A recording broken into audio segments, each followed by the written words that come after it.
ഐഫോണിൻ്റെ നിർമ്മാണം ഇന്ത്യയിലേക്ക് മാറ്റാനുള്ള ആപ്പിളിൻ്റെ പദ്ധതിക്ക് തിരിച്ചടിയായി അമേരിക്കൻ പ്രസിഡന്റ് ഡൊണാൾഡ് ട്രംപിൻ്റെ പ്രസ്താവന.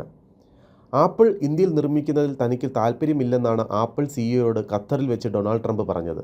വെടിനിർത്തൽ സംബന്ധിച്ച അവകാശവാദങ്ങൾക്കിടെ മുകേഷ് അംബാനി ട്രംപിനെ കണ്ടതും വലിയ ചർച്ചയായി. ഇന്ത്യയിലെ ഉയർന്ന താരിഫ് ചൂണ്ടിക്കാട്ടിയാണ് അമേരിക്കൻ പ്രസിഡന്റിൻ്റെ പരാമർശം. ഇത്ര ജനസംഖ്യയുള്ള രാജ്യമായിട്ടും അമേരിക്കൻ ഉൽപ്പന്നങ്ങൾ വിൽക്കാൻ വലിയ ബുദ്ധിമുട്ടാണ് ഇന്ത്യയിൽ. ഇന്ത്യയുടെ കാര്യം ഇന്ത്യ നോക്കിക്കോളും. ഉൽപ്പാദനം ഇന്ത്യയിലേക്ക് മാറ്റാനുള്ള ആപ്പിളിൻ്റെ നീക്കത്തിന് ലോക്കിടുന്നതായിരുന്നു ട്രംപിൻ്റെ വാക്കുകൾ. അമേരിക്കയുമായുള്ള ഇന്ത്യയുടെ താരിഫ് ചർച്ചകളിൽ ഇതുവരെ വ്യക്തതയായിട്ടില്ല.